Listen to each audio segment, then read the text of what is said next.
Saneel Radia es el jefe de consultoría global de la agencia RGA, una de las agencias más innovativas y creativas del mundo. Lo entrevisté en el marco del Ojo de Iberoamerica y le preguntamos, primero, ¿por qué se define como un rebelde del marketing? Segundo, si las empresas y las agencias deberían encontrar nuevas denominaciones para personas como él, por qué se dedicó a la publicidad y algo sobre su fundación de caridad.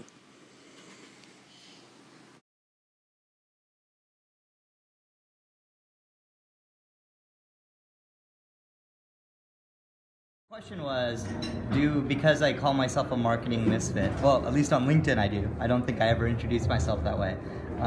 Do I think of myself as some type of rebel? And I would say I like to not be put in a box. It's why I kept changing positions a lot or industries a lot. Anytime, and maybe this reveals something about me, but anytime someone tells me I can't do something, suddenly become very motivated to do that one thing. And that's actually what brought me to RGA. It felt like a land of misfit toys. So I fit in nicely there. So it's not that I like being a rebel, it's that I like not being put in a box, and now I work at a company that lets me work across a lot of boxes.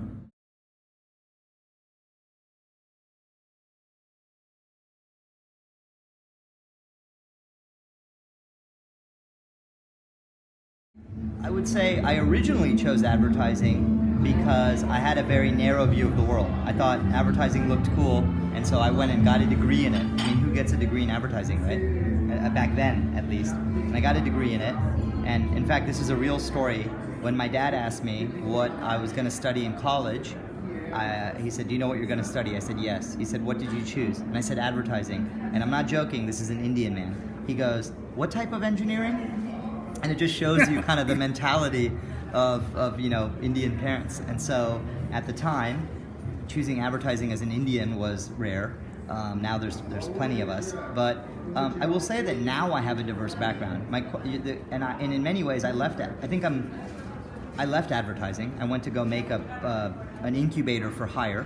But all my network was in marketing. Like for me, marketing is a culture I love. I love the people. I think that it's a creative environment and an innovative environment. So I don't mix up the industry and the business model. Marketing as an industry is changing its business model, and I love being a part of that. My job falls completely outside of advertising at RGA. I mean, I still am surrounded in it, but my job really is helping C-level executives innovate. And sometimes the C-level executives care about advertising and sometimes they don't.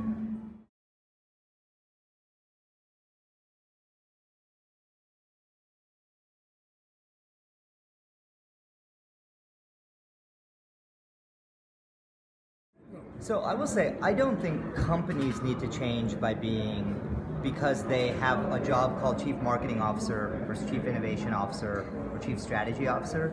I think that the best of each of those are people who also have other backgrounds. So, and this is a thing that I think sometimes gets lost. I get a lot of millennials who reach out to me who say, "I love that you don't like being put in a box. I don't like being put in a box either. I want to do a little bit of everything."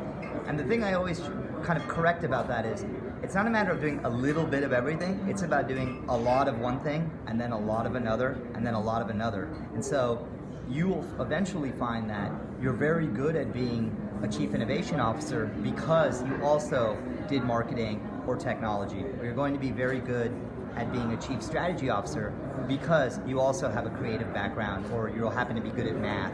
It's bringing those other disciplines deep into one discipline. I don't think it's a matter of just having a little top layer on a lot of different jobs. So, when I was a creative director, I was a creative director. That's what I did every day. When I was a media guy, I was a media director. It's what I did every day. It wasn't a fun little experiment. I went deep on it. And now I can look back after 17 years and say, oh, I have a lot of these disciplines, which is why I don't know which one I would be best at yet. But I'd like to think I'd be better at all of them as a result of the background.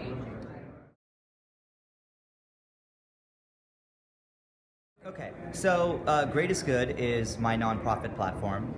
You can find it at greatestgood.org. Greatest Good is intended to help people donate their time to what they care about. So The thing that's very actually, I'll tell you the story of how Great is Good started. I went to go volunteer at an animal shelter when I lived in LA, and I said, look, I'm going to give you my Sunday. I'm going to work I'll do whatever you need me to do.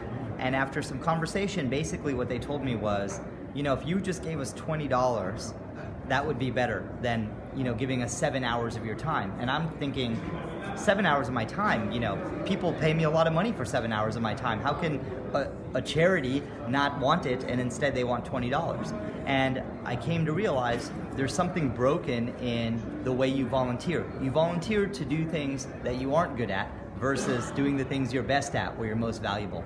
So Great is Good solves that. It says people who want me for what I'm great at, things like innovation or marketing, they pay a price for the value of that, but I'm only doing it so that I can raise money for a charity I care about. So I raise money for an environmental cause. Other people on the platform raise money for the Red Cross, for children's creativity, for stopping human trafficking. Whatever you're passionate about, if your time is valuable, this lets you donate your time. You feel good for donating your time, but the amount of money to the charity is much bigger because it's what you're good at. And so the people on the platform tend to be industry leaders. It's people who, if you email them and say, can I get a coffee?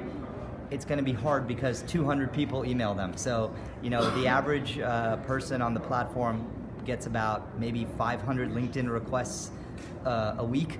And so this is a way to connect with those industry leaders and famous people, and you do that by supporting the charities they care about.